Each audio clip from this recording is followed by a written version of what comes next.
When you run a business, there's a lot of numbers that get thrown at you. ROAS, CPC, CTRs, KPIs, and it can be really overwhelming. And especially for us, creative business owners. But the truth is that there's only three numbers you should really focus on. So in this video, I'm going to outline the three numbers that matter most, how they relate to each other, and give you frameworks so you can apply to your own creative business. So let's get into it. So the first number is cost of acquisition, CAC, CAC. And this is how much it costs to acquire a customer. It includes everything from your ad spend to your marketing team, the payroll, to softwares, basically all costs tied to acquiring a customer. But really the most important thing, and most people miss this, is that time counts too. When you're trying to get a customer, you spend time designing proposals, on calls, sending emails, outreaching, making content, and all of this is a part of your cost of acquisition. So here's a framework to calculate the value of your time. So number one, you decide your hourly rate, or what your time is worth to the business. Second, you estimate the total hours spent acquiring a customer,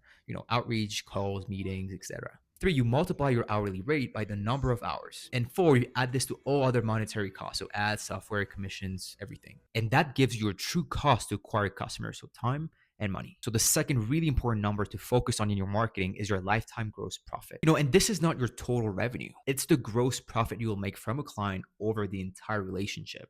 For example, let's say you run a creative agency with a 60% gross profit margin, and a client is expected to spend $10,000 over the entire relationship with you. That's a $6,000 gross profit. Here, the mistake is that most people calculate the lifetime value of a client instead of the lifetime gross profit of a client. That's why, marketing numbers can be, misleading. You should always focus on your lifetime gross profit, because total revenue doesn't account for the costs that actually affect your profit. So gross profit is what you actually keep. And that's what should guide your decisions on, deciding how much you can spend to acquire a customer. The third number is cash recovery time. This is how long it takes to recover your cost of acquisition, and ideally within 30 days. So like we saw, every customer has a cost to being acquired, whether it's time, money, payroll. So here, if your cash recovery time is less than or equal to your cost to acquire a customer, it means that the money a customer spends on you comes back fast enough to recover what you spent getting them in the first place. And think about it like this. If you spend $300 to get a client and the client pays you $300 within 30 days, you've recovered your investments with that client super quickly. And because of that, you don't have to use money from your own savings or,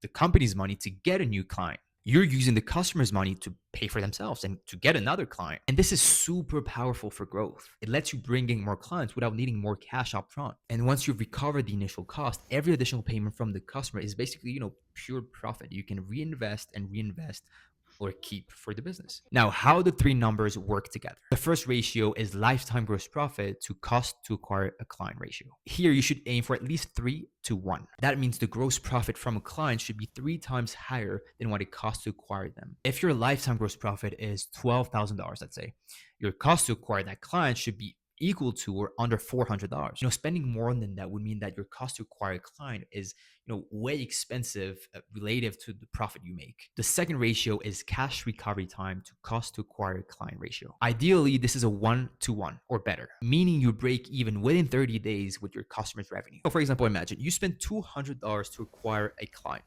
and let's say they make an initial $50 purchase.